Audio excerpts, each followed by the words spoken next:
Hi friends इनकी Wednesday season 2 ல இருக்கக்கூடிய 4 எபிசோடையும் ஒரே வீடியோவா பாத்தறலாம்.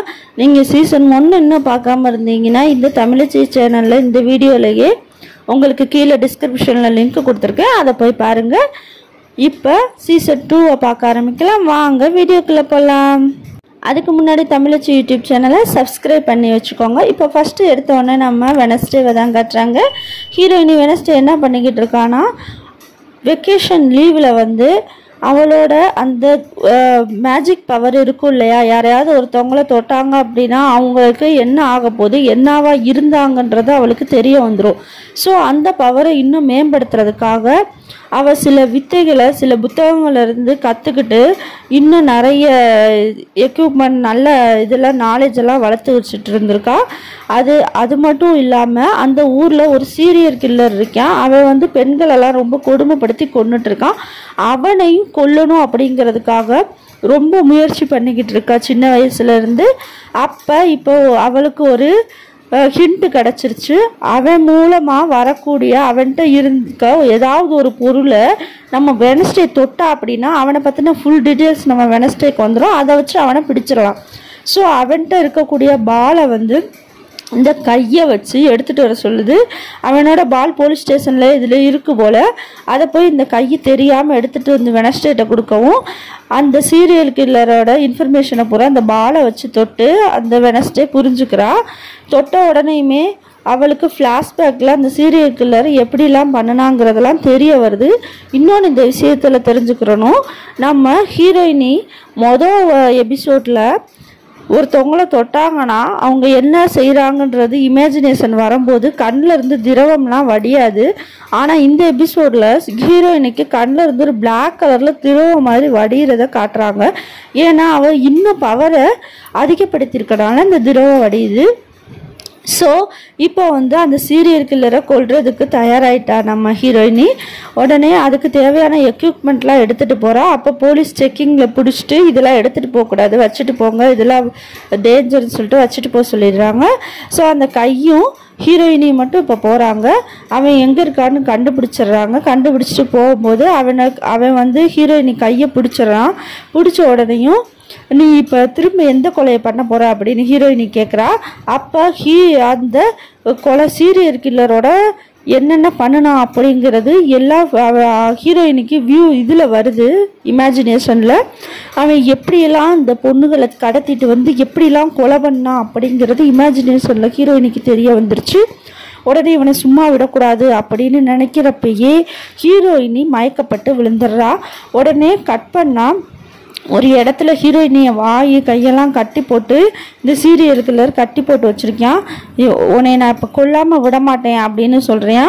உடனே ஹீரோயினி யோசிக்கிறா, நான் சாக போகிறேன்னா நீ சாக போகிறியான்னு பாருன்னு யோசிக்கும் போது இந்த கை மனுஷன் வேமா வந்து அந்த சீரியல் கில்லரை கழுத்தை பிடிச்சிட்டு அவன் நிலத்தட மாதிரி கீழே விழுந்தோடனே ஹீரோயினி டக்குன்னு எல்லாத்தையும் அவுத்துட்டு கட்டெல்லாம் அவுத்துட்டு அந்த சீரியல் கில்லரை கொன்னுடுறா. இதோட இந்த இது முடியுது இந்த சீனு. இப்போ வந்து வீட்டுக்கு போயிட்டா. வீட்டுக்கு போனதுக்கப்புறம் அவங்க அம்மா பார்க்குறாங்க. பார்த்து இந்த மாதிரி நெவர்மோட் அகாடமி ஸ்கூல் இப்போ ஓப்பன் ஆயிடுச்சுமா, நாளையிலேருந்து நீ ஸ்கூலுக்கு போகணும் அப்படிங்கிறாங்க. உடனே ஹீரோயினியும் ஸ்கூலுக்கு போகிறதுக்கு தயாராகிறா. இப்போ ஹீரோயினியோட தம்பியை காட்டுறாங்க. அவங்க தம்பி வந்து கொஞ்சம் நல்லா பெரிய பையனாக ஆயிட்டான். அப்போ எல்லோரும் ஸ்கூலுக்கு ரெடி ஆகிட்டாங்க. காரில் போகிறாங்க. போகும்போது அவங்க தம்பிகிட்ட ஒரு பவர் இருக்கும் போல். என்னென்னா மின்னல் சக்தி மாதிரி கைகளில் இருக்குது. அதை வச்சு ஏதாவது ஒரு பொருளை பாயிண்ட் அவுட் பண்ணி நெருப்பு பிடிக்க வைக்க முடியும் போல். அதனால் காரில் போகும்போது அதை பண்ணிகிட்டே வரான். இப்போ இந்த பக்கத்து காட்டினா யாரோ 2 லவ்வர்ஸ் வந்து கிஸ் பண்ணிகிட்ருக்காங்க, ஜாலியாக இருக்காங்க. அதை யாரோ ஒருத்தன் ஃபோட்டோ எடுத்துக்கிட்டு இருக்கான்.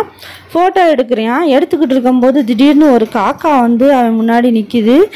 அந்த காக்காவை பார்த்தா ஒரு பக்கம் கண்ணு ஒரு மாதிரி கண்ணே இல்லைங்க, வெள்ளையாக இருக்குது. கண்ணே இல்லை, ஒரு பக்கம் வெள்ளையாக இருக்குது.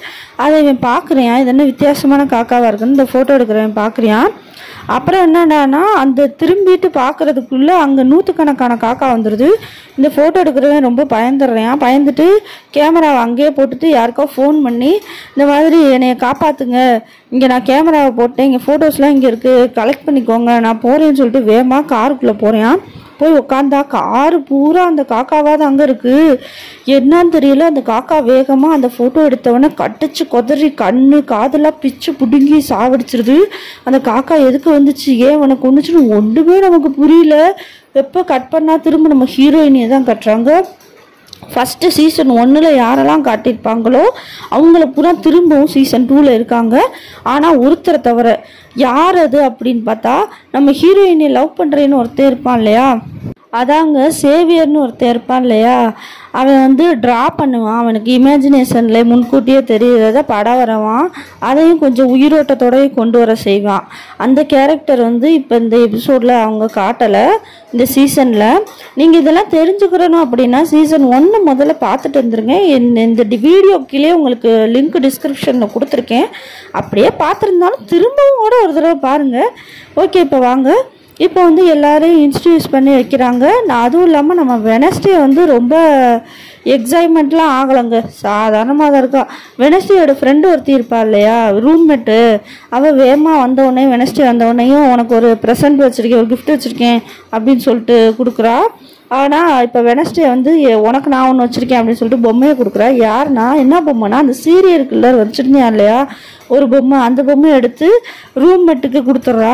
உடனே அவளும் ஹாப்பியாக வாங்கிட்டு போயிடுறா. இப்போ வெனஸ்டே அந்த ரூம்பை விட்டு வெளியே வரும்போது வெளியே இருந்து ஒரு அம்பு வந்து உள்ளே விழுகுது. அதை எடுத்து என்னன்னு பார்த்தா, நான் உன்னை வாட்ச் பண்ணிக்கிட்டே தான் இருக்கேன், நீ எங்கே போனாலும் நான் விட மாட்டேன் அப்படின்றத எழுதியிருக்கிறதுல யார் நம்மளை வாட்ச் பண்ணுறது அப்படின்னு ஹீரோயினி யோசிக்கிறா.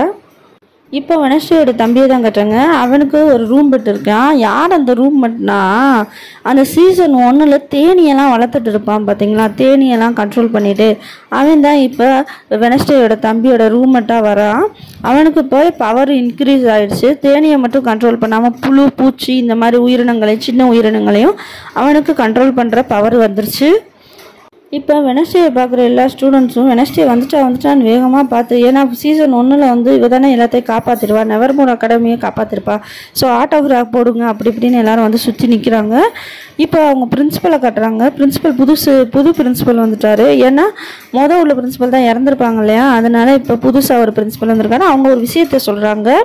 அது மட்டும் இல்லாமல் வெனஸ்டேயோட அம்மாவை ஃபண்ட் ரைஸ்டிங் கமிட்டின்னு ஒரு கமிட்டி வச்சுருக்காங்க, ஃபண்டு கலெக்ட் பண்ணுற கமிட்டி. அந்த கமிட்டிக்கு தலைமை தாங்குகிற பொறுப்பை வெனஸ்டேயோட அம்மாவுக்கு கொடுக்குறதா இந்த பிரின்ஸிபல் சொல்கிறாங்க. ஸோ இப்போ நீங்கள் இங்கே தான் இருக்கணும், உங்களுக்கு ஒரு ரூம் அரேஞ்ச் பண்ணியிருக்கணும், ஒரு ரூம்பை காட்டுறாங்க. அது என்ன ரூம்னு பார்த்தா சீசன் 1 அந்த எல்லா கொலைகளையும் பண்ணுறதுக்கு மான்ஸ்டரை தூண்டி விட்டதுன்னு எல்லா வேலையும் பார்த்துருப்பா இல்லையா அந்த கண்ணாடி போட்ட டீச்சரு, அந்த டீச்சரோட ரூமில் இப்போ வெனஸ்டேயோட அம்மாவையும் அப்பாவும் இருக்க சொல்கிறாங்க. என்னடா இங்கே வந்து உட்கார சொல்லிட்டாங்கன்னு யோசிக்கிறாங்க. இப்போ சீசன் 1 ஒரு லீடர் பொண்ணாக ஒருத்தி இருப்பா இல்லையா, அவளை காட்டுறாங்க. அவள்கிட்ட வந்து பிரின்ஸிபல் பேசுகிறாங்க. இந்த மாதிரி ஃபண்டு கலெக்ட் பண்ணுறது, ஃபண்டு கமிட்டிக்கு எனக்கு உன்னோட உதவி தேவை அப்படின்னு. ஏன்னா அவள்கிட்ட ஒரு சக்தி இருக்கும் இல்லையா, யாரை வேணாலும் அவங்களோட மனசில் இருக்கிறத படித்து அவங்களோட மைண்டை ரீட் பண்ணி பேச்சு மூலமாகவே வசியப்படுத்துகிற திறமை அவளுக்கு இருக்கும் இல்லையா, அதனால இவள்கிட்ட உதவி கேட்குறாங்க பிரின்ஸிபல். உடனே பார்க்கலாம் அப்படின்றா. இப்போ கட் பண்ண போலீஸை தான் காட்டுறாங்க. போலீஸ் வந்து அந்த காக்கா கொதறி போட்டிருக்கோம்ல அந்த பாடி எடுத்து செக் பண்ணிகிட்டு இருக்காங்க. இப்போ உள்ள போலீஸ் தலைவர் அந்த ஷெரீஃப்னு சொல்லுவாங்களே, அவர் உள்ள ஷெரீஃப் கிடையாது, இப்போ புதுசாக ஒரு ஷெரீஃப் வந்து ஒரு லேடி ஷெரீஃப் இருக்காங்க. அவங்க அந்த ஷெரீஃப் தான் வந்து இப்போ எல்லாத்தையும் பார்த்துட்ருக்காங்க கண்ட்ரோல் பண்ணிவிட்டு. அப்போ யாரோ ஒரு ஆள் ஓடுறத நம்ம வெனஸ்டே பார்த்துட்டு ஃபாலோ பண்ணி போய் துரத்தி போய் யாருன்னு லாக் பண்ணி பார்த்தா அந்த ஃபஸ்ட்டு ஷெரீஃப் தான் காட்டுறாங்க. அவர் வந்து சொல்கிறாரு, இந்த மாதிரி இப்போ இறந்தவனுக்கும் நானும் ஒன்றா தான் வேலை பார்த்தோம், இப்போ அவன் இறந்துட்டான், நானும் இப்போ இதில் மாட்டிக்கிட்டேன், அடுத்து நீ தான் மாட்டிக்கிடுவ அப்படின்ற மாதிரி சொல்கிறேன். வெனஸ்டேக்கு ஒன்றும் புரியல. அப்படி புரியாமல் பார்த்துக்கிட்டு இருக்கப்பயே ஒரு காக்காவை காட்டுறாங்க. அந்த முதல்ல வந்துச்சு இல்லையா அதே காக்கா, கண்ணு இது இல்லாத காக்கா, ஒத்த கண்ணுன்னு வச்சுக்கோ, ஒத்த கண் காக்கானே சொல்லுவோம். அந்த ஒத்த கண் காக்கா நிற்கிது. அது வெனஸ்டேயும் நோட் பண்ணிக்கிறா, யாரோ நம்மளை ஃபாலோ பண்ணுறாங்க அப்படின்றத வெனஸ்டே புரிஞ்சுக்கிறா. இப்போ அந்த நெவர்மோட் அகாடமியில் ஒரு பையன் வந்து ஸ்டூடெண்ட்ஸுக்கு பூரான் நெவர்மோட் அகாடமியில் நடந்த ஒரு பழைய கதையை சொல்கிறேன் அப்படின்னு சொல்கிறேன். என்னென்னா, இங்கே ஒரு மனசு பலவீனமான ஒருத்தர் இருந்தான். ஆனால் அவன் ரொம்ப இன்டெலிஜென்ட்டு. அதனால் அவன் மனசு பலப்படுத்தணுங்கிறதுக்காக செயற்கையாக ஒரு பலவீனப்படுத்துறதுக்கு ஒரு மிஷினை கண்டுபிடிச்சான். அந்த மிஷினை வச்சு நிறைய இன்டெலிஜென்ட்டாக பொருட்கள்லாம் உருவாக்கினான். ஆனால் நாளடைவில் அந்த மிஷினாலேயே அவன் இறந்துட்டான். அவனோட பாடியை இந்த நெவர்மோட் அகாடமியில் பின்னாடி தான் புதைச்சி வச்சுருக்காங்க. அந்த எலும்பு கூட இருக்குது. ஆனால் அவன் இருந்தாலும் இன்னும் அது பக்கத்தில் போனோம்னா டிக் டிக்னு சவுண்டு கேட்டுக்கிட்டே இருக்கு. அந்த இதயம் துடிக்கிற சவுண்டு அப்படின்னு சொல்கிறேன். இதை பூரா வெனஸ்டேயோட தம்பி ரொம்ப சின்சியராக கேட்டுட்ருக்கான். இப்போ கட் பண்ணால் எல்லாரும் ரொம்ப ஜாலியாக ஒரு பெரிய காக்கா செஞ்சுக்கிட்டு இருக்காங்க ஒரு மரக்கட்டையை வச்சு. எதுக்கு அப்படின்னா, இப்போ புதுசாக நெவர்மோட் அகாடமி ஸ்கூல் ஓப்பன் பண்ணியிருக்கு இல்லையா, அதனால் அந்த ஃபங்க்ஷனாக செலிப்ரேட் பண்ணுறதுக்காக எல்லோரும் இந்த காக்காவை எரித்து தீயதெல்லாம் அழியணும் அப்படிங்கிற மாதிரி ஒரு கான்செப்டில் பண்ணிகிட்ருக்காங்க. இப்போ வெனஸ்டே ரூமில் பார்த்தா ஏதோ ஒரு சீட் மாதிரி இருக்குது. அது என்ன அப்படின்னு எடுத்து பார்த்தா அதில் இனிமேல் உன்னால் கதை எழுத முடியாது அப்படின்னு இருக்குது. என்னன்னு பார்த்தா, உன்னோட கதை அவள் ஸ்டோரி எழுதிட்டே இருப்பாள் எப்போயுமே வெனஸ்டே. அந்த ஸ்டோரி புக்கு மிஸ் ஆயிடுச்சு. உனக்கு நீ எழுதுகிற நாவல் அந்த ஸ்டோரி புக்கு வேணும் அப்படின்னா அந்த காக்கா செஞ்சுருக்கிறதுக்கு அடியில் உள்ளதாக வச்சுருக்கேன், நீ அதை போய் வேணா எடுத்துக்கோ அப்படின்னு எழுதியிருக்கு. அது மட்டும் இல்லாமல் அங்கே ஒரு ஃபோட்டோ இருக்குது. அந்த ஃபோட்டோவில் அந்த காக்கா ஒத்தக்கண்ணு காக்கா படம் வரைஞ்சிருக்கு. அந்த ஃபோட்டோவை திருப்பி பார்த்தா வெனஸ்டேயோட ஃபேஸு 2 கண்ணும் இல்லாத மாதிரி இருக்குது. அந்த மாதிரி ஒரு ஃபோட்டோவும் இருக்குது. அதை பார்த்துட்டு வெனஸ்டே குழம்பி போயிடுறா, யாரா இவனு.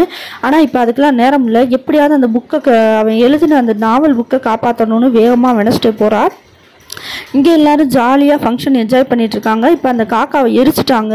ஆனால் உள்ளே போய் கஷ்டப்பட்டு எடுக்கலான்னு உள்ளே போயிட்டா. அப்புறம் அந்த கை வேறு டிங்கு டிங்குன்னு ஆடிக்கிட்டு இருக்கு. என்ன ஆக போகுதுன்னு இங்கே வெனஸ்டேயோட ரூம்மேட் வேறு கத்திட்டுருக்கா. என்னம்மா உள்ளே போயிட்டா, வெளியே வந்துட்டு கத்திட்டுருக்கா. வா வெனஸ்டேன்னு. வெனஸ்டே உள்ளே போய் எப்படியோ அந்த புக்கை எடுத்துகிட்டு வெளியே வந்துடுறா. வெளியே வந்தால் இந்த காக்காவை எரித்து கொளுத்தி விட்டுறாங்க. அது சூப்பராக எரிஞ்சு பறந்து போகுது. இப்போ அதே ஃபங்க்ஷனில் போன எபிசோடில் எல்லோரும் ஒன்றா சேர்ந்து நெவர்மோட் அகாடமியை காப்பாற்றிருப்பாங்க இல்லையா, அதுக்காக செலிப்ரேட் பண்ணுறதுக்காக எல்லோரும் ஒன்றா இருக்க மாதிரி ஒரு அழகான ஒரு இமேஜ் வச்சுருக்காங்க. அதை வச்சு வெனஸ்டே பேச சொல்கிறாங்க. அப்போ மயக்க பிடுங்கி என்னையை ஃபாலோ பண்ணுறவங்க யாராக இருந்தாலும் சரி அவங்கள நான் சும்மா விட மாட்டேன் அப்படின்னு சொல்லிட்டு அந்த ஃபோட்டோவையும் கொடுத்து விட்டுரு அந்த ஈவெண்ட்டையே நாசப்படுத்திட்டு போயிடுறா. உடனே அந்த ரூம்மேட் வந்து கத்துறா, எதுக்கு நீ இப்படி பண்ணியிருக்கக்கூடாது, எல்லாரோட சந்தோஷத்தை நீ கெடுத்துட்ட, உனைய மட்டுமே யோசிக்காத அப்படின்னு கத்தி சத்தம் போட்டுக்கிட்டே வரா அந்த ரூம்மேட் ஃப்ரெண்டு. அப்படி கத்திட்டே வரும்போது ரூம்மேட்டு நம்ம வெனஸ்டே தொட்ட உடனேயுமே அவளுக்கு ஒரு இல்யூஷன் மாதிரி ஒரு இமேஜ் வருது. அதில் வந்து நிறைய காக்கா கத்திக்கிட்டே இருக்கு. அதில் ஒரு காக்கா வெள்ளைக்கரை ரோஸை வாயில் வச்சுக்கிட்டு இருக்கு ஒரு கல்லறை மேலே. அது யாரோட கல்லறைன்னு பார்த்தா நம்ம வெனஸ்டேயோட ஃப்ரெண்டு இருக்காள் அந்த ரூம்மேட்டு, அவளோட கல்லறை. அப்படின்னா என்ன அர்த்தம், அவள் சாக போகிறா. இப்போ வெனஸ்டே ரியாலிட்டிக்கு வந்துடுறா. ரியாலிட்டியில் மயங்கி விழுந்துட்டா. விழுந்த உடனேயும் அவங்க அம்மா வந்து கூட்டிகிட்டு போகிறாங்க வெனஸ்டேயை. இப்போ வெனஸ்டேயோட அம்மா வெனஸ்டேயை கூட்டிகிட்டு வந்து உட்கார வச்சுட்டு கேள்வி மேலே கேள்வி கேட்டுக்கிட்டு இருக்காங்க. உன் கண்ணில் அந்த கருப்பு திரவம் வரையுது இல்லையா, அப்போ நீ நிறைய அந்த பவரை நீ நிறைய தடவை யூஸ் பண்ணியிருக்க, அது மட்டும் இல்லாமல் தவறான வழிக்கு அதை யூஸ் பண்ணியிருக்க அப்படின்னு சத்தம் போட்டுக்கிட்டு இருக்காங்க. இது மாதிரி பண்ணக்கூடாது, உயிருக்கே ஆபத்துன்னு. ஆனால் வெனஸ்டே இது எதுவும் கேட்குறாப்புல தெரியல. பயங்கரமாக வாக்குவாதம் போய்கிட்டு இருக்கு. இப்போ வெனஸ்டே டக்குன்னு கிளம்பிடுறா. கிளம்பி காரில் வர்றா. காரில் வரும்போது அவள் யோசிச்சுட்டே வர்றா, இந்த காக்கா என்னது, இந்த காக்கா எதுக்கு நம்மளை ஃபாலோ பண்ணுது, இந்த ஒத்த காக்கா. அது மட்டும் இல்லாமல் இந்த செரிஃப் இருக்கார் இல்லையா, பழைய செரிஃபு, அவர் எதுக்காக இந்த மாதிரி நீயும் இதில் மாட்டிக்கிற போகிற அப்படின்னு சொன்னாங்க. அது மட்டும் இல்லாமல் நம்ம ஃப்ரெண்டு ரூம்மேட்டு சாகிற மாதிரி நமக்கு இமேஜின் இருந்துச்சு, அது என்னது. அது மாதிரி இங்கே ஒரு கொலை நடந்துச்சு, காக்காவை கொன்னுச்சுல, காக்காலாம் சேர்ந்து ஒரு ஆளை, அது எதுக்கு கொன்னுச்சு அப்படின்னு ரொம்ப பல கேள்விகளோட இந்த காரில் போய்கிட்டு இருக்கா. சரி, இது எல்லாத்துக்கும் விட தெரிஞ்சுக்கணும்னா நம்ம பழைய செரிஃபு தான் பார்க்கணும் அப்படின்னு சொல்லிட்டு பழைய செரிஃபு வீட்டுக்கு போயிடுறா. அப்போ பழைய செரிஃபு அங்கே போய் பார்த்தா அவன் செத்து கிடக்குறியாங்க. யாருக்கு ஒன்றான்னு தெரியல. ஆனால் கண்ணெல்லாம் பிதுங்கி போய் கண்ணே இல்லாமல் ஒரு மாதிரி இருக்கான். அதாவது ஃபஸ்ட்டு கொலை நடந்துச்சு இல்லையா, அவனை மாதிரி இவனும் செத்து கிடக்கான். உடனே அவளுக்கு வெனஸ்டேக்கு ஒரு மாதிரி ஆயிடுது. அப்போ உத்து பார்க்கும்போது தான் தெரியுது செரிஃபோட வாயிலிருந்து காக்காவாக வருது. பயங்கரமாக நிறைய காக்கா அந்த வீட்டில் பயங்கரமாக சுற்றுது. அப்புறம் வெனஸ்டேயை பார்த்தோன்னே அந்த காக்காலாம் வெளியே பறந்து போயிடுது. ஆனால் ஒரே ஒரு ஒத்தக்கண்ணு காக்கா மட்டும் வெனஸ்டேயை குறுகுறுன்னு பார்த்துக்கிட்டே இருக்குது. இப்போ புது ஷெரீஃப் லேடி ஷெரீஃப் இருக்காங்களே அவங்க வந்துடுறாங்க. வந்து வெனஸ்டே நீ எப்படி அங்கே போனோமோ அப்படின்னு சொல்லிட்டு அரெஸ்ட் பண்ணிடுறாங்க. அரெஸ்ட் பண்ணி போலீஸ் ஸ்டேஷன் கூட்டிகிட்டு வந்துடுறாங்க. நீ எப்படி அங்கே போன, இது எதுக்கு இப்படி கொலை வந்துச்சு அப்படி இப்படின்னு கொஸ்டின் மேலே கொஸ்டின் கேட்டுட்ருக்காங்க. அது மட்டும் இல்லாமல் இதுக்கு முன்னாடி ஒரு மரணம் ஏற்பட்டுச்சு, அப்பயும் நீ தான் அங்கே அந்த ஸ்பாட்டில் இருந்த. இப்போ இந்த மரணத்துக்கு ஏற்படும் போது நீ அந்த ஸ்பாட்டில் இருக்க, ஒழுங்கு மரியாதை என்னான்னு சொல்லு அப்படின்னு புது ஷெரீஃப் வந்து மிரட்டுற மாதிரி கேட்குறாங்க வெனஸ்டேயை. இப்போ நம்ம வெனஸ்டேயை காப்பாற்றுறதுக்காக வெனஸ்டேயோட அப்பா வந்துடுறாங்க. வெனஸ்டேக்காக வாதாடுறதுக்காக லாயராக வர்றாங்க. உடனே அவங்க அப்பா சொல்கிறாங்க, இந்த மாதிரி என் பொண்ணு விசாரிக்கிறதுக்கு உங்களுக்கு இப்போ அனுமதி கிடையாது, நான் கூட்டிகிட்டு போகிறேன்னு சொல்லிட்டு அவங்க அப்பா கூட்டிகிட்டு போயிடுறாங்க. இப்போ மறுநாள் ஆயிடுது. இப்போ வெனஸ்டேயோட தம்பியை தான் காட்டுறாங்க. அந்த தேனீக்களெல்லாம் பார்த்துட்ருப்பான் இல்லையா, அவன் வர்றான். அவனோட ரூமுக்குள்ளேருந்து வெனஸ்டேயோட தம்பி வர்றதை பார்த்துட்டு நீ இங்கே என்னடா பண்ணுற அப்படின்னா பல்லு இழிச்சிட்டு நிற்கிறான். என்னன்னு பார்த்தா அந்த ஈவெண்ட் நடந்துக்கிட்டு இருக்கையில் அந்த ஸ்டோரியில் சொல்லியிருப்பாங்க இல்லையா, அவனோட சமாதியில் இன்னும் இதயம் துடிச்சுக்கிட்டே இருக்குது, அவனோட இதயம் பலவீனமாக இருக்கனால ஒரு மிஷினை வச்சு செஞ்சுருக்காங்க அப்படின்னு. அந்த சமாதிக்கு இவன் போய் இவனோட எலக்ட்ரிக் பவரை வச்சு அந்த இதயத்தை துடிக்க வச்சிடுறியா. உடனே அந்த சமாதிக்குள்ளே இருக்கக்கூடியவே வெளியே வந்துடுறியா. அவனை இவன் இந்த ரூம்புக்குள்ளே, இந்த தேன்கூடு வளர்க்குறவனோட ரூம்புக்குள்ளே வச்சு இது என்னோட பெட்டு, அதனால நான் இதை அனுப்ப மாட்டேன் அப்படின்னு சொல்லிட்டு தேன்லாம் கொடுத்துட்டு இருக்கான் அந்த எலும்பு சாப்பிட்றதுக்கு. அது சாப்பிட்டு அவங்க மூஞ்சிலே துப்பி விட்டுருது. இப்போ வெனஸ்டேவை தான் காட்டுறாங்க. வெனஸ்டே அவளோட ரூமுக்கு போய்கிட்டு இருக்கா. அப்போ அவளோட கையிட்ட பேசிகிட்டே வரா, இந்த மாதிரி என்னோட ஃப்ரெண்டு சாக போகிறான்ற விஷயத்த நீ அவள்கிட்ட எக்காரணத்தை கொண்டு சொல்லக்கூடாது, அவள் மனசுடைஞ்சு போயிடுவா அப்படின்னு சொல்லிட்டு இவன் ரூம்மேட்டு ஃப்ரெண்டை பார்க்குறதுக்காக மேலே வர்றா. வந்தால் அங்கே ஒரு கண்ணாடி இருக்கும் இல்லையா, அந்த கண்ணாடி இதாக இருக்குது, ஓப்பனில் இருக்குது. அங்கே பூரா ரத்தக்கரையாக இருக்குது ரூம் பூரா. போய் பார்த்தா அந்த கண்ணாடிக்கு பின்னாடி ஃப்ரெண்டு கழுத்து அறுபட்ட நிலையில் படுத்து கிடக்குறா. அப்படியே உடனே நம்ம வெனஸ்டேக்கு ஒரு மாதிரி ஆயிடுது. ஐயோ செத்துட்டாளா, நம்ம விசனில் பார்த்த மாதிரி நம்ம ஃப்ரெண்டு இறந்துட்டா அப்படின்னு முடிவு பண்ணிடுறா. பார்த்தா திடீர்னு எந்திரிச்சு நிற்கிறா. என்னடி இப்படி பண்ணுற அப்படின்னா, ஃப்ராங்க் டே, நீ என்னைய ஃப்ராங்க் பண்ணேல கண்ணை வச்சு, அதனால தான் நானும் ஃப்ராங்க் பண்ணேன். நான் எப்போ கண்ணை வச்சு உன்னைய ஃப்ராங்க் பண்ணேன், இந்த கண்ணு தான் அப்படின்னு எடுத்து ஃப்ரெண்டு காட்டினா.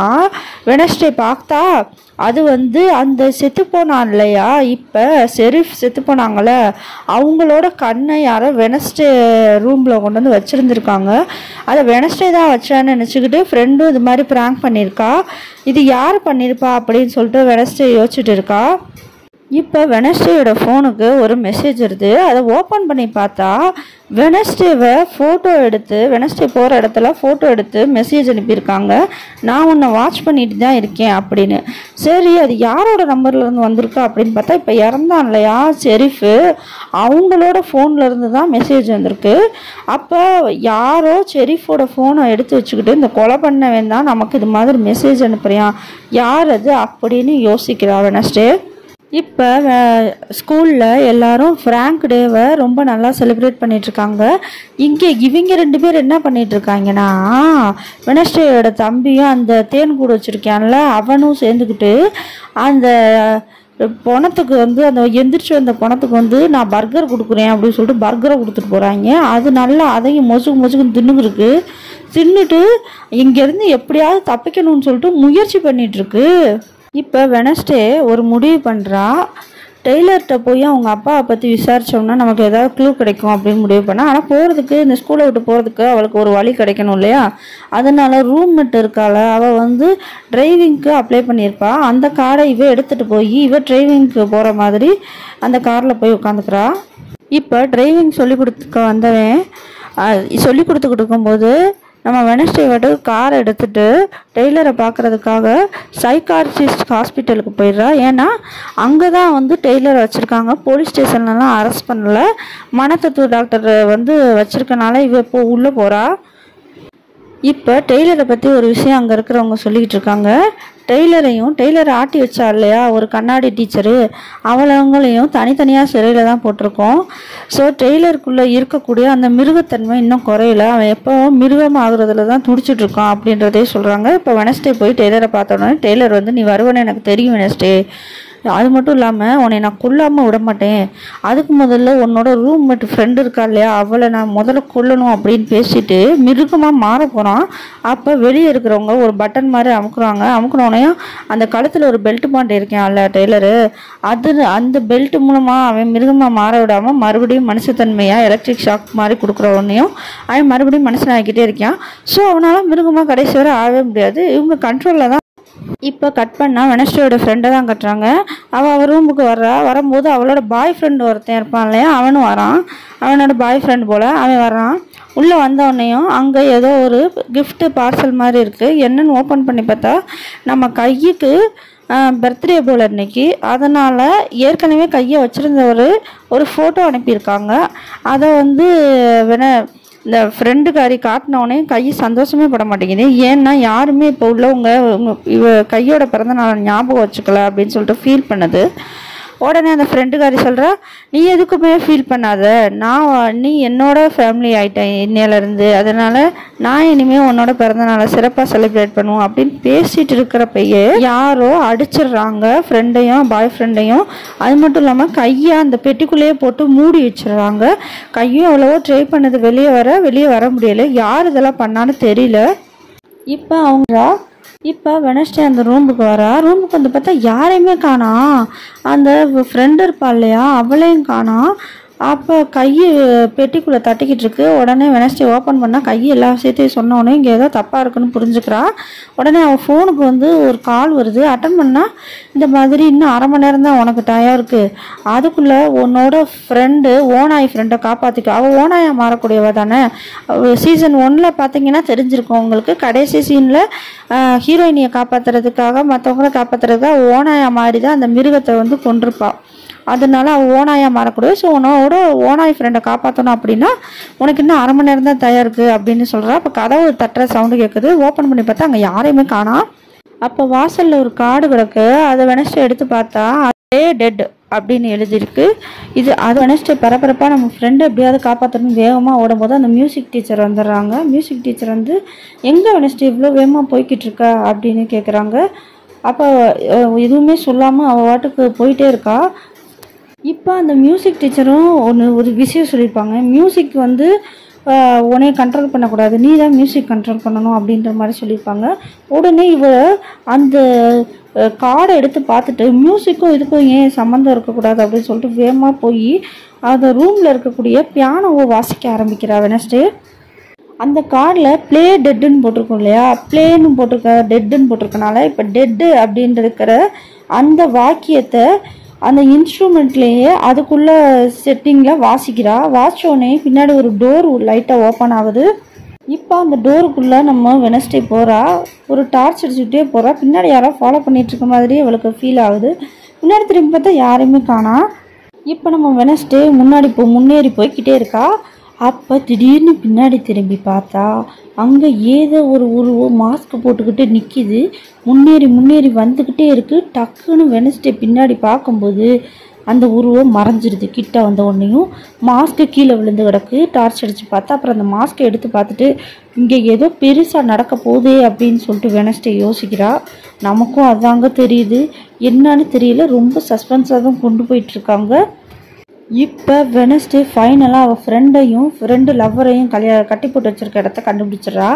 அங்கே என்னடானா பயங்கரமாக சங்கிலியில் அவங்க 2 பேரும் கட்டி போட்டுட்டு மேலே கத்தியாக தொங்குதுங்க. அந்த கத்தி மொத்தமாக அவங்க மேலே விழுக போகுது. வெனஸ்டே எப்படி காப்பாற்ற போகிறான்னு தெரியல. இந்த பக்கத்து கையை லாக் பண்ணி வச்சுட்டாங்க, யாருன்னு தெரியல. அதுவும் என்ன பண்ணுறதுனே புரியாமல் வெனஸ்டே நின்றுட்டுருக்கா. இப்போ வெனஸ்டேக்கு ஒரு டைப்ரைட்டிங் மிஷின் கண்ணுக்கு தெரியுது. வேகமாக அதில் போய் பார்க்குறா. அதில் என்ன எழுதியிருக்கு அப்படின்னா, உன் கண்ணுக்கு எது தெரியலையோ அதை நீ கண்டுபிடிச்சாதான் உன்னாலும் உன் ஃப்ரெண்டை விடுவிக்க முடியும் அப்படின்னு எழுதியிருக்கு. உடனே சுற்றி முற்றி பார்த்தா அங்கே வெறும் புக்ஸாக தாங்க இருக்குது. அப்போ தான் நம்ம ஹீரோயினி கண்ணில் ஒரு புக்கு தென்படுது, இன்விசிபிள் மேன் அப்படின்னு சொல்லிட்டு. அந்த புக்கை வேகமாக டைப் பண்ண ஆரம்பிக்கிறா. ஏன்னா அந்த புக்கை டைப் பண்ணால் தான் ஃப்ரெண்டை காப்பாற்ற முடியும் போல். அதனால் வேகமாக டைப் பண்ண ஆரம்பிக்கிறா. இந்த பக்கத்து இவங்க 2 பேரும் வெனஸ்டே என்னை காப்பாற்றுன்னு கத்திட்டு இருக்காங்க. அவங்க 2 பேரையும் குத்துற அளவுக்கு பக்கத்தில் கத்தி வரும்போது வெனஸ்டே தி இன்விசிபிள் மேன் அப்படின்னு டைப் பண்ணி முடிச்சிட்டா. டைப் பண்ணி முடிச்சோடனே அந்த கத்தி ஸ்டாப் ஆயிடுது. வெனஸ்டே ஆசைப்பட்ட மாதிரி அவங்க ஃப்ரெண்டு லவ்வரையும் காப்பாற்றிட்டா. அப்போ தான் ஒரு கைத்தட்டுற சவுண்டு கேட்குது. யாருன்னு பார்த்தா ஜூனியர் பொண்ணு ஒருத்தி இருக்கா. அந்த ஸ்கூலில் படிக்கிற ஜூனியர் பொண்ணு, சின்ன பொண்ணு, 13 வயசு பொண்ணு. அந்த பொண்ணு தான் வந்து வெனஸ்டேயோட ஃப்ரெண்ட்ஷிப் வைக்கணும், வெனஸ்டே எப்படியாவது பேசணும் அப்படிங்கிறதுக்காக தான் இந்த வேலையெல்லாம் பார்த்துருப்பா. வெனஸ்டேயோட ஃப்ரெண்டு லவ்வரையும் கட்டி போட்டுட்டு இந்த மாதிரி அன்னோன் நம்பர்லேருந்து மெசேஜ் அனுப்பி எல்லாமே இவ தான் பண்ணியிருப்பா. அப்போ வெனஸ்டே கேட்குறா, அப்போ அந்த 2 கொலையை பண்ணது நீ தானா? இல்லை, அதை நான் பண்ணலை, அந்த 2 கொலை பண்ணது யாருன்னு தெரியலை எனக்கு அப்படிங்கிறத சொல்கிறா. அப்போ வெனஸ்டேக்கு ஒரு விஷயம் நல்லாவே புரிஞ்சிச்சு. காக்கா மூலமாக அந்த கேமராமேனை கொன்னது, அப்புறம் 2வதா செரிஃபை கொன்னது இந்த பொண்ணு, 13 வயசு பொண்ணு கிடையாது. ஸோ இப்போ நடந்த இந்த இன்சிடெண்ட்டு, வெனஸ்டேயோட ஃப்ரெண்டை கட்டி போட்டு வச்ச இந்த இன்சிடெண்ட் மட்டும்தான் இந்த பொண்ணு பண்ணியிருக்கா. அப்போ அது 2 பண்ணது யார் அப்படின்னு யோசிக்கிறா. யோசிச்சுட்டு இருக்கும்போதே இப்போ வெனஸ்டேக்கு டிரைவிங் சொல்லி கொடுக்க ஒருத்தர் வந்திருப்பார் இல்லையா, அவரை அந்த ஜாம்பி எலும்புக்கூடு உள்ளேருந்து எந்திரிச்சு வந்துச்சுல, அந்த எலும்புக்கூடு வந்து கொன்று போட்டுருது. இப்போ அவரும் இறந்து போயிடுறாரு.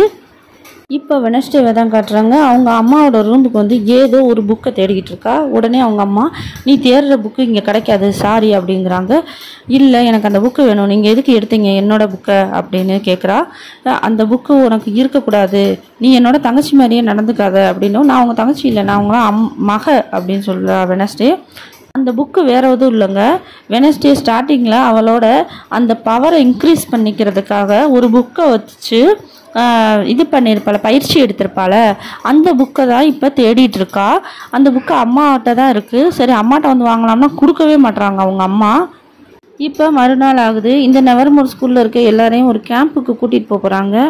இப்போ எல்லாரும் அந்த கேம்புக்கு போகிறதுக்காக ட்ரெஸ்லாம் எடுத்து வச்சுட்ருக்காங்க. வெனஸ்டேயோட ஃப்ரெண்டும் ட்ரெஸ் எடுத்து வச்சுக்கிட்டு இருக்கா. அவள் கத்திட்டு இருக்கா, என் ட்ரெஸ்ஸை பார்த்தியா அப்படின்னு. ஆனால் வெனஸ்டே என்ன பண்ணிக்கிட்டு இருக்கா அப்படின்னா, அந்த டெய்லர் இறந்தார் இல்லையா, அவரோட கண்ணை எடுத்து அதில் ஏதாவது க்ளூ கிடைக்குதான்னு யோசிச்சுட்டு இருக்கான். அது மட்டும் இல்லாமல் அவங்க ஃபோன் மிஸ் ஆகிருந்ததை அந்த 13 வயசு பொண்ணு கொடுத்துருப்பா. அந்த ஃபோனில் ஏதாவது க்ளூ கிடைக்குதா அப்படின்னு பார்த்துக்கிட்டு இருக்கா. நம்ம வெனஸ்டே பார்த்துட்டு இருக்கும்போதே கைட்ட சொல்லிக்கிட்டே இருக்கான், இந்த மாதிரி என் ஃப்ரெண்டுகிட்ட மட்டும் நீ தப்பி தவறி கூட சொல்லிடாத, அவள் இறக்க போகிறான்னு என் விசனில் வந்ததை சொல்லிடாத அப்படின்னு. ஆனால் எனக்கு தெரியுமே அப்படின்னு சொல்லிட்டு யார் வரான்னு பார்த்தா அந்த 13 வயசு பொண்ணு, அந்த ஃப்ரெண்டை கட்டி போட்டு வச்சுருப்பா இல்லையா, அந்த பொண்ணு வந்துடுறா. வந்தவுடனே இப்போ இந்த விஷயம் நம்ம வெனஸ்டேக்கும் தெரியும், கையுக்கும் தெரியும், இந்த 13 வயசு பொண்ணுக்கும் தெரிஞ்சிருச்சு. இப்போ வந்து இந்த பக்கத்து பார்த்தா வெனஸ்டேயோட தம்பி மறுபடியும் அந்த ஜாம்பி எலும்பு கூட கட்டி போட்டுக்கிட்டு சாப்பிட ஏதோ கொடுத்துக்கிட்டு இருக்கான். அந்த ஜாம்பி எலும்பு கூட அந்த டிரைவரையே முழுசாக தின்றுச்சு, அது கூட தெரியல இவனுக்கு. இப்போ அந்த எலும்பு கூட டார்ச் அடித்து அவங்க தேன்கூடு வச்சுருப்பாங்க. அவன் வந்து டார்ச் அடித்து பார்க்குறான்.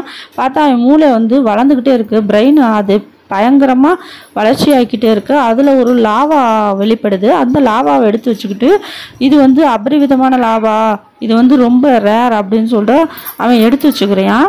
இதெல்லாம் இந்த தேன்கூடு வச்சுருக்கவன் பேசிகிட்டு இருக்கிறப்பயே அந்த எலும்பு கூடு அவனை சாப்பிட்றதுக்கு வருது. உடனே டக்குன்னு வெனஸ்டேயோட தம்பி என்ன பண்ணிட்டான், அவன்கிட்ட இருக்க பவர் இருக்கு இல்லையா, அந்த மின்னல் பவரு, அதை வச்சு கண்ட்ரோல் பண்ணிடுறான். ஸோ அது அமைதியாகிடுது. இப்போ உடனே அந்த யூஜின்னு, அதாங்க அந்த தேன்கூடு வளர்க்குறவன் பேர் யூஜின், அவன் வந்து இந்த இது எலும்பு கூட நம்ம வச்சுருக்கிறது சரியில்லையே, நம்ம எப்படியாவது கொண்டு அது இருந்த இடத்துக்கே வைக்கணும் அப்படின்னு சொல்லிட்டு இருக்கான். இல்லை, என்னால் அதை விட முடியாது, அதை யாராவது பார்த்தாங்கன்னா கொண்டுருவாங்க, டே அது செத்து போனது தான்டா, அப்புறம் அதுக்கு அதை கொண்டு போகிறாங்க, உனக்கு என்னடா அதை விட்டுடா அப்படின்னு சொல்கிறான். சரிடா, எல்லாம் இருக்கட்டும், இப்போ நம்ம எல்லோரும் கேம்புக்கு போயிடுவோம், அப்போ இதை இங்கே தனியாக விட்டுட்டு போக முடியாது, ஸோ என்ன பண்ண போகிற, அதுக்கு எனக்கு ஒரு ஐடியா இருக்குது அப்படின்னு வெனஸ்டேயோட தம்பி சொல்கிறான். இப்போ பழைய செரிஃப் இறந்தார் இல்லையா, அவரோட இறுதி சடங்கு தான் நடக்குது. அவங்க கல்லறையில் இப்போ நம்ம வெனஸ்டே, அப்புறம் அந்த டாக்டர், அப்புறம் புது செரிஃப் 3 பேர் இருக்காங்க. இப்போ இந்த டாக்டர்கிட்ட வெனஸ்டே கேட்டுட்டு இருக்கா, இந்த மாதிரி செரிஃபை பார்க்குறதுக்காக டெய்லர் வந்திருக்கானா அப்படின்னு. ஆமாம், ஒரு தடவை வந்திருக்கான், அவன் வரும்போது திரும்ப அவனை மனுஷனாக மாற்றுறதுக்கு நாங்கள் ரொம்ப கஷ்டப்பட்டோம் அப்படின்னு சொல்லியிருக்கான். அப்போ எனக்கு தெரிஞ்சு இந்த கொலையெல்லாம் பண்ணுறது கண்டிப்பாக இந்த பறவைகளை கண்ட்ரோல் பண்ணக்கூடியவங்களாக தான் இருப்பாங்க அப்படின்னு சொல்லிட்டு வெனஸ்டே சொல்கிறா. இப்போ 2 பேரும் பேசிட்டு கிளம்புறாங்க. இதே எல்லாத்தையும் அந்த ஒத்தகண்ணு காக்கா பார்த்துக்கிட்டே தெரியுது.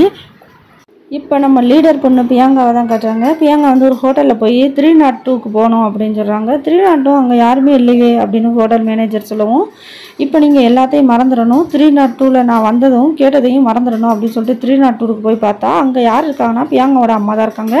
உடனே பிரியங்காவோட அம்மா எதுக்கு அங்கே தனியாக மறைச்சி வச்சுருக்கா பிரியங்கா அப்படின்னு பார்த்தா அவங்க அப்பாவே ஒரு பிரச்சனையில் பிரியங்காவோட அம்மா கொன்றுவாங்க. ஸோ போலீஸ்கிட்டேருந்து தப்பிக்கிறதுக்காக பிரியங்காவோட அம்மா வந்து ரூமில் அடைச்சி வச்சு யாருக்குமே தெரியாத மாதிரி இந்த மேனேஜரோட மைண்டையும் கண்ட்ரோல் பண்ணி வச்சுருக்கா பிரியங்கா. இப்போ வெனஸ்டேவை காட்டுறாங்க. வெனஸ்டே வந்து இவளோட அந்த பவர் இருக்கும் இல்லையா, விசன் பவர், ஏற்கனவே நடக்கக்கூடியது முன்னாடியே அவளுக்கு தெரியும் இல்லையா, அந்த பவரை வந்து அதிகப்படுத்தணும் அப்படிங்கிறதுக்காக இந்த 13 வயசு பொண்ணுகிட்ட போய் உதவி கேட்குறா. இந்த மாதிரி நீ வந்து செரீஃபோட ஃபோனை கையில் வச்சுருக்கும் போது எப்படி அன்லாக் பண்ண, செரீஃபோட ஃபேஸ் அன்லாக் வச்சு தானே அவர் ஃபோனை லாக் பண்ணி வச்சுருந்தாரு, அப்போ அவரே இறந்துட்டாருனா நீ எப்படி அன்லாக் பண்ண அப்படின்னும் போது தான் ஒரு விஷயம் நமக்கு தெரிய வருது. இந்த 13 வயசு பொண்ணுக்கு ஒரு இன்விசிபிள் பவர் இருக்குது. அதாவது அவளே மறைஞ்சு எல்லாத்தையும் கண்காணிக்கக்கூடிய பவர் இருக்குது. அதே மாதிரி இந்த 13 வயசு பொண்ணோட ஃப்ரெண்டு ஒருத்தி இருக்கா, அவளுக்கு வந்து உருவங்கள் மாறக்கூடிய பவர் இருக்குது. ஸோ செரீஃப் மாதிரி உருவத்தை மாற்றி அந்த முகத்தை வச்சு தான் ஃபேஸை வச்சு ஃபோனை வந்து அன்லாக் பண்ணியிருந்திருக்கா இந்த 13 வயசு பொண்ணு. அதெல்லாம் நம்ம வெனஸ்டேட்ட இந்த பொண்ணு சொல்லிட்டு இருக்கா. இப்போ செரீஃபோட ரூமில் இருந்து இந்த 13 வயசு பொண்ணும் அந்த 2-3 பிள்ளைகளும் சேர்ந்து நிறைய திங்ஸ் எல்லாம் எடுத்துகிட்டு வந்திருப்பாங்க. அதை பூரா வெனஸ்டேட்டை கொடுத்து நான் உன்ட்ட எப்படியாவது ஃப்ரெண்டாகணும்னு சொல்லிட்டு தான் இதெல்லாம் பண்ணுறேன், நீ என்னட்ட எப்போனாலும் உதவி கேளு, நாங்கள் உங்களுக்கு உதவி செய்ய தயாராக இருக்கோம் அப்படின்னு சொல்லிட்டு இந்த திங்ஸ்லாம் உனக்கு ஹெல்ப்ஃபுல்லாக இருக்கும் அப்படின்னு சொல்லிட்டு வெனஸ்டேட்டை கொடுத்துட்டு போகிறாங்க. இப்போ அந்த சின்ன பொண்ணு கொடுத்துருப்பா இல்லையா ஃபோனு, அதை அன்லாக் பண்ணிவிட்டு வெனஸ்டே வந்து அதில் ஏதாவது க்ளூ கிடைக்குதான்னு பார்க்குறா. அப்போ அதில் ஃபஸ்ட்டு அந்த ஃபோட்டோகிராஃபர் இறந்துருப்பார்ல, அவர் வந்து இந்த செரீஃப்க்கு ஒரு மெசேஜ் அனுப்பியிருப்பாங்க, வாய்ஸ் மெசேஜ். அதை கேட்டுட்டு ஒரு பிளேஸ் பற்றி சொல்லியிருப்பாங்க. அந்த பிளேஸ் எங்கே இருக்குது அப்படின்னு சொல்லிட்டு வெனஸ்டே மேப்பில் பார்த்துட்ருக்கா. இப்போ இந்த வெனஸ்டே தேடுற இடம் வேறு எங்கும் இல்லை, இவங்க ஒரு கேம்புக்கு கூட்டிகிட்டு போகிறாங்க இல்லையா ஸ்கூல்லேருந்து, அந்த கேம்புக்கு பக்கத்தில் தான் இந்த இடம் இருக்குது. ஸோ இவங்களோட சேர்ந்து கேம்புக்கு போனோம்னா அந்த இடத்துக்கு போயிடலாம் அப்படின்னு வெனஸ்டே முடிவு பண்ணுறா. இப்போ எல்லாரும் அந்த கேம்ப் நடக்கிற இடத்துக்கு வந்துட்டாங்க. இப்போ வெனஸ்டேயோட தம்பி வந்து அந்த எலும்புக்கூடு வந்து ஒரு சவப்பெட்டிக்குள்ளே வச்சு அந்த கேம்புக்கு எடுத்துகிட்டு வந்துட்டாங்க. அது மட்டும் இல்லாமல் அவங்க இருக்க கேம்பில் உள்ளே தான் அந்த எலும்பு கூட சவப்பெட்டியோட வச்சுருக்கான். இதுக்குள்ளே என்னடா இருக்குது அப்படின்னு சொல்லிட்டு வெனஸ்டே கேட்குறா. ஆனால் எதுவுமே சொல்ல மாட்டான். இப்போ வெனஸ்டே செரீஃபோட கேபினை கண்டுபிடிச்சிட்றா. அங்கே ஏதாவது இன்ஃபர்மேஷன் கிடைக்குதா அப்படின்னு சொல்லிட்டு போய் பார்த்துட்ருக்கா. அங்கே பார்த்தா இங்கே ஏற்கனவே இருந்த செரீஃப்ஸ் முதல்லலாம் இருந்திருப்பாங்களா, அவங்களோட ஃபோட்டோஸ்லாம் இருக்குது. அவங்க எல்லாருமே இறந்து போயிருக்காங்க. அதை பூரா நம்ம வெனஸ்டே நோட் பண்ணுறா. அந்த ஒட்டி வச்சுருக்க பிக்சருக்கு மேலே LOISன்னு போட்டிருக்கு.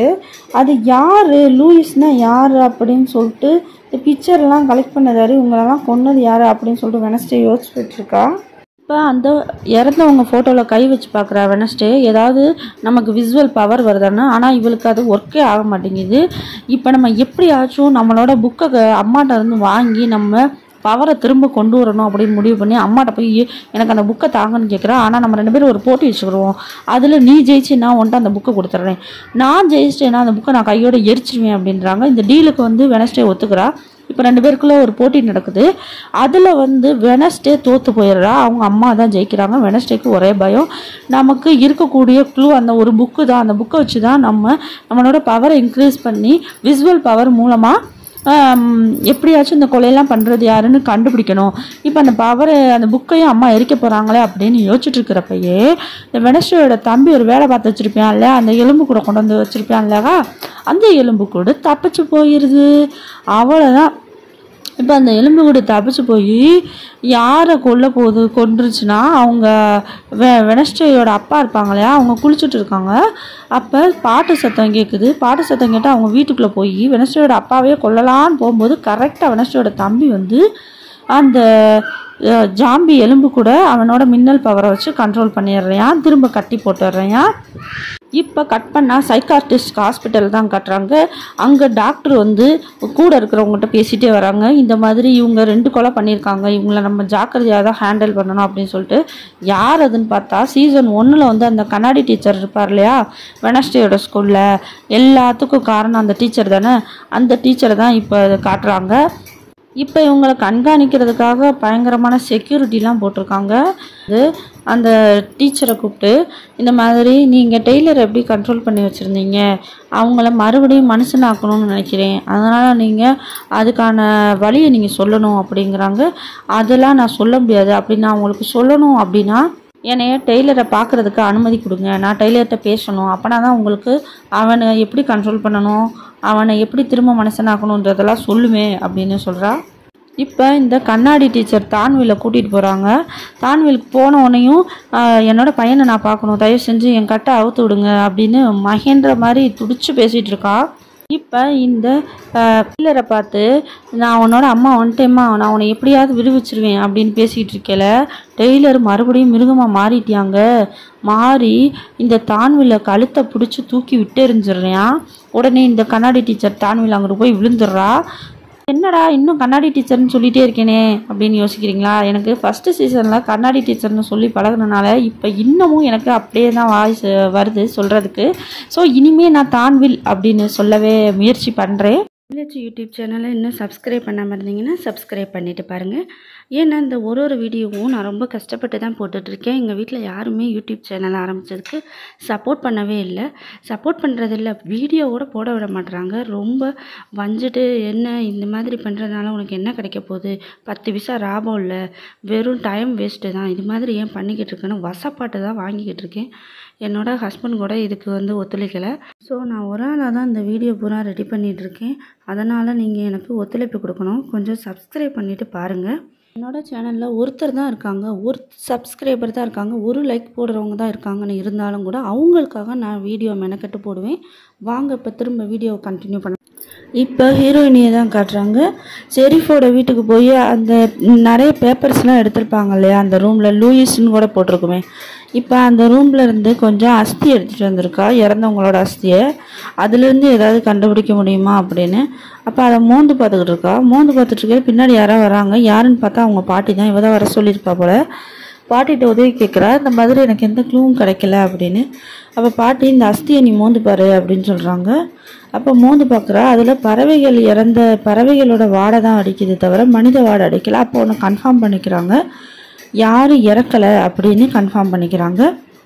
இப்போ இதை பூரா அவங்க பார்த்துட்ருக்கிறப்பயே அந்த பக்கம் அந்த ஒத்த கண்ணு காக்கா இவங்க என்ன பண்ணுறாங்க அப்படின்றத நோட் பண்ணிக்கிட்டே இருக்கு. அது மட்டும் இல்லாமல் வெனஸ்டே வச்சுருக்க ஒரு துண்டு சீட்டு, அந்த இறந்தவங்களோட லிஸ்ட்டு, அந்த பேப்பரை பிடுங்கிட்டு காக்கா பறந்து போயிடுச்சு. வெனஸ்டே எவ்வளோ ஃபாலோ பண்ணி போகிறா, ஆனால் அந்த காக்கா வந்து பறந்து போய் ஒரு ஆள் மேலே போய் உட்காருது. அந்த ஆள் தான் வந்து இந்த காணாமல் போனவங்க எல்லாத்துக்கும் அவன் தான் காரணம் போல். அது யாருன்னு நமக்கு காட்டலை. உடனே இதோட போயிடுறான் அவன். உடனே நம்ம பாட்டிகிட்டே மறுபடியும் வெனஸ்டே வந்துடுறா. வெனஸ்டே வந்துட்டு பாட்டிகிட்ட இந்த மாதிரி இந்த கல்லறையை நீங்கள் விலைக்கு வாங்குங்க. அப்போ இந்த கல்லறையில் யார் யார் இறந்தாங்களோ அதுக்கெல்லாம் அட்டாப்சி கொடுத்துருப்பாங்க இல்லையா, கையெழுத்து போட்டு கொடுத்துருப்பாங்களே, யார் இறந்தாங்களோ அவங்களுக்கு பர்மிஷன் போட்டு இதில் புதைக்கிறதுக்கு, அது யாருன்றதை தெரிஞ்சுக்கோங்க அப்படின்னு சொல்கிற வெனஸ்டே. பாட்டியும் ஓகேன்னு சொல்லிடுறா. இப்போ பாட்டிகிட்ட பேசிட்டு நேராக ஒரு ஆளை பார்க்க மீட் பண்ண போகிறா. யார் அப்படின்னு பார்த்தா அங்கிள். அதாவது உங்களுக்கு தெரிஞ்சிருக்கும், சீசன் 1 வந்து இவர் அந்த கைக்கு அடிபட்டு இருக்கும்போது அவரோட எலக்ட்ரிசிட்டி பவரை கொடுத்து கூட அந்த கையை உயிர்ப்பிக்க வச்சுருப்பாரு. நம்ம ஹீரோயினுக்கும் நிறைய ஹெல்ப் பண்ணியிருப்பாரு. அந்த அங்கிளை தான் இப்போ மீட் பண்ண போகிறா ஹீரோயினி. இப்போ வெனஸ்டே அவங்க அங்கிள்கிட்ட சைக்கார்டிஸ்ட் ஹாஸ்பிட்டலுக்கு போய் அங்கே நடக்கிற டீட்டெயில்ஸ்லாம் எனக்கு சொல்லணும் அப்படின்னு அனுப்பி வைக்கிறா. ஆனால் இப்போ தான் அந்த அங்கிள் ஒரு விஷயத்த சொல்கிறாங்க, உன்னோட அம்மாவோட தங்கச்சி இருக்காங்களே அவங்க இந்த ஹாஸ்பிட்டலில் தான் மென்டலாக இருந்தாங்க, அவங்களே நான் இப்படி தான் கண்காணிக்க போயிருந்திருக்கேன் அப்படின்றத சொல்கிறாங்க. ஆனால் எதுக்கு இந்த ஹாஸ்பிட்டலில் சேர்த்தாங்க அப்படிங்கிறது தெரியல. சரின்னு சொல்லிட்டு இப்போ இந்த அங்கிள் அந்த ஹாஸ்பிட்டலில் போகணுங்கிறதுக்காக ஒரு ஹோட்டலில் தங்கி ஒரு மெண்டல் மாதிரி பிஹேவ் பண்ணிக்கிறாரு வினோதமாக. அதை பார்த்துட்டு அந்த ஹோட்டலில் இருக்க மேனேஜ்மெண்ட் வந்து போலீஸ்க்கு கால் பண்ணிடுறாங்க. போலீஸ் வந்து இந்த அங்கிளை அரெஸ்ட் பண்ணிடுறாங்க. அது மட்டும் இல்லாமல் அதே ஹோட்டலில் இருக்கக்கூடிய 302ல் இருக்கக்கூடிய அந்த லீடர் பொண்ணு இருக்கால, அவளோட அம்மா இங்கே தானே ஒளிஞ்சிருக்காங்க, அவங்களையும் சேர்த்தே போலீஸ் அரெஸ்ட் பண்ணிடுது. இப்போ 2 பேரும் போலீஸ் ஸ்டேஷனுக்கு வந்துடுறாங்க. இப்போ அங்கிள்கிட்ட விசாரிக்கும் போது அங்கிள் வந்து ஒரு மனநல பாதிக்கப்பட்டவர் மாதிரி பண்ணிக்கிறாரு. அப்போனா தானே இந்த சைக்காட்ரிஸ்ட் ஹாஸ்பிட்டலுக்கு கூப்பிட்டு போவாங்க. ஸோ அது மாதிரி நடந்துக்கவும் இவங்க அங்கிள் நினச்ச மாதிரியே அந்த ஹாஸ்பிட்டலுக்கு கூட்டிகிட்டு போயிடுறாங்க அங்கிளை. இப்போ அந்த ஹாஸ்பிட்டலுக்குள்ளே வந்த உடனே அவரோட இன்வெஸ்டிகேஷனை ஸ்டார்ட் பண்ணிடுறாரு. யார் இந்த லூசி அப்படின்றத முதல்ல தெரிஞ்சுக்கிறோன்னு ரொம்ப சர்ச் பண்ணி தெரிஞ்சுக்கிட்டு இருக்காரு. இந்த பக்கத்து நம்ம வெனஸ்டேயோட பாட்டி வந்து சமாதியை விலைக்கு வாங்கிட்டாங்க. அதுக்கு யார் சைன் போட்டது அப்படின்னு பார்த்தா அகஸ்டஸ் அப்படின்ற ஒரு டாக்டர் தான் சைன் போட்டிருப்பாரு. ஸோ அந்த டாக்டர் நம்ம கண்டுபிடிக்கணும்னு வெனஸ்டே முடிவு பண்ணுறா. அதனால அந்த சைக்காட்ரிஸ்ட் ஹாஸ்பிட்டலுக்குள்ளே இருக்கக்கூடிய தனது அங்கிளுக்கு கையை அனுப்பி இன்ஃபர்மேஷன் கொடுக்குறா, இந்த அகஸ்டிஸ் டாக்டரை கண்டுபிடி அப்படின்னு. உடனே இந்த அங்கிளும் அதுக்கான முயற்சியே பண்ணுறாங்க. அந்த டாக்டர் யாராக இருப்பா அப்படின்னு பார்க்குறாங்க. பார்த்தா அந்த ஹாஸ்பிட்டல்லையே அவர் ஒரு பேஷண்ட்டாக ஒரு கூண்டில் இருக்கார். அவர் சில பறவைகளோடு இருக்கார். அந்த பறவைகள் வந்து அவர்கிட்ட பேசுது. ஸோ இந்த அங்கிளுக்கு ஒரு விஷயம் தெரிய வருது. இப்போ இந்த பறவைகள் மூலமாகவே நம்ம சில விஷயத்தை தெரிஞ்சுக்கிறோன்னு முடிவு பண்ணி அவரோட எலக்ட்ரிக் பவரை கொடுத்து அவர்னா அந்த பறவைகள் ஒரு நம்பரை சொல்ல ஆரம்பிச்சிருச்சு. சொன்னோன்னையும் இந்த அங்கிளும் அந்த நம்பரை நோட் பண்ணி வச்சுக்கிறாரு. இப்போ இந்த அகஸ்டிஸ் டாக்டரை வந்து கூட்டிகிட்டு போய் அவரோட ரூம்லேயே விட்டுடலாம்னு அங்கிள் கூட்டிகிட்டு போய்கிட்டு இருக்கும்போது ஒரு மெயின்டெனன்ஸ் ரூம் வருது. வந்த உடனேயும் அந்த டாக்டர் கையை ஆட்டுறாரு. ஆட்டினோடனே அந்த ரூமை நோட் பண்ணி வச்சுக்கிறேன் அந்த அங்கிள். நோட் பண்ணி வச்ச உடனேயும் அந்த அங்கிள் வந்து அகஸ்டிஸ் டாக்டரை ரூமில் விட்ட உடனேயும் திரும்ப அந்த ரூமில் என்ன இருக்குது அப்படின்னு சொல்லி செக் பண்ணி பார்க்கணுன்னு சொல்லிட்டு உள்ளே போகும்போது கரெக்டாக போலீஸ்லாம் வந்துடுறாங்க. நீ இதை தெரிஞ்சுக்கிறதுக்காக தான் இப்படி வந்தையா அப்படின்னு சொல்லிட்டு நம்ம அங்கிளை அரெஸ்ட் பண்ணிடுறாங்க. அவ்வளோதான், அங்கிளால் இனி அந்த ரூமுக்குள்ளே போக முடியாது. ஸோ வெனஸ்டேக்கு இந்த இன்ஃபர்மேஷனை அந்த கை மனுஷன் போய் அனுப்புது. அனுப்பினவனையும் வெனஸ்டே வந்து எப்படியாவது இந்த ஹாஸ்பிட்டலுக்குள்ளே வரணும் அப்படின்னு சொல்லிட்டு அங்கே வேலை பார்க்குற ஒருத்தவங்க மூலியமாக இந்த ஹாஸ்பிட்டலுக்குள்ளே வந்துடுறா. வந்த உடனேயும் அந்த மெயின்டெனன்ஸ் ரூமுக்கு நம்ம ஹீரோயினி வெனஸ்டே வந்துட்டாங்க. வந்த உடனேயும் உள்ளே போய் ஏதாவது இன்ஃபர்மேஷன் கிடைக்குதான்னு பார்த்தா அங்கே ஒரு டோர் ஓப்பன் ஆகுது. அந்த டோர் ஓப்பன் பண்ணி உள்ளே வர போகிறாங்க. இப்போ இந்த பக்கம் அந்த கண்ணாடி டீச்சர் தான்வில் இருக்காங்க இல்லையா, அவங்க செக்யூரிட்டிலாம் விலங்க போட்டு கூட்டிகிட்டு போகும்போது அவங்கள அடித்து போட்டுட்டு அவங்க சாவியை வாங்கி தான்வில் அவங்க கையில் இருக்க விலங்கை கலட்டிடுறாங்க. திரும்ப இப்போ நம்ம ஹீரோயினியை கட்டுறாங்க. ஹீரோயினி உள்ள டோர் ஓப்பன் ஆகவும் உள்ளே போய் ஏதாவது க்ளூ கிடைக்குதான்னு உள்ளே தேடி போயிட்டே இருக்காங்க. இப்போ அங்கே ஒரு பெரிய ரூம்பை காட்டுறாங்க. அந்த ரூமில் ஒரு செல் இருக்குது. ஒரு செல்லுலையும் இறந்ததாக சொல்லப்பட்ட எல்லாரும் உயிரோட தான் இருக்காங்க. பட் நார்மலாக இல்லை, அவங்களோட முகம்லாம் செதஞ்சு விகாரமாக கண்ணெல்லாம் இல்லாமல் ஒரு வித்தியாசமான ஒரு மனிதராக இருக்காங்க. ஸோ இப்போ இதெல்லாம் வந்து நம்ம வெனஸ்டே பார்த்துட்டு இதெல்லாம் யார் பண்ணுறா அப்படின்னு யோசிச்சுட்ருக்கல அந்த ஒத்தக்கண்ணு காக்கா வருது. அந்த ஒத்தக்கண்ணு காக்கா வச்சுட்டு ஒரு லேடியும் அங்கே வர்றாங்க.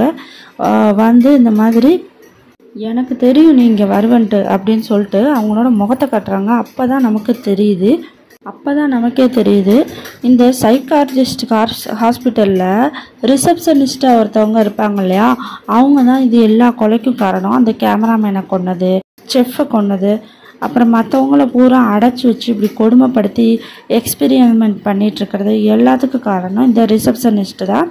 இவங்க யார் அப்படின்னு பார்த்தா இந்த பறவைகளோட பேசிகிட்டு இருக்கார்ல ஒரு டாக்டர், இவங்களோட மக தான் இந்த ரிசப்ஷனிஸ்ட்டாக இருக்கிறது. ஸோ இவங்க வந்து இப்போ எப்படியாவது நம்ம ஹீரோயினி வெனஸ்டே கொல்லணும்னு பார்க்குறாங்க. அப்போ ஹீரோயினியை ஷூட் பண்ண வரும்போது இப்போ அந்த அங்கிள் அவரோட மின்னல் சக்தியை பயன்படுத்தி அங்கே இருக்கக்கூடிய இடத்த பூரா ஒரு அட்டாக் மாதிரி பண்ணுறாரு. பண்ண உடனேயும் அந்த செல்லுக்குள்ளே இருக்கிறவங்க பூரா தப்பிச்சிடுறாங்க, வெளியே வந்துடுறாங்க. வெளியே வந்த உடனேயும் இவ்வளோ நாள் கொடுமைப்படுத்திட்டு இருந்தால அந்த ரிசப்ஷனிஸ்ட்டு அவளை அட்டாக் பண்ணி தாக்கி கொன்னுருதுக. கொன்ன உடனே இந்த ரிசப்ஷனிஸ்ட்டு செத்து போயிடுறா. இப்போ இந்த தான்வில்ல தான் காட்டுறாங்க.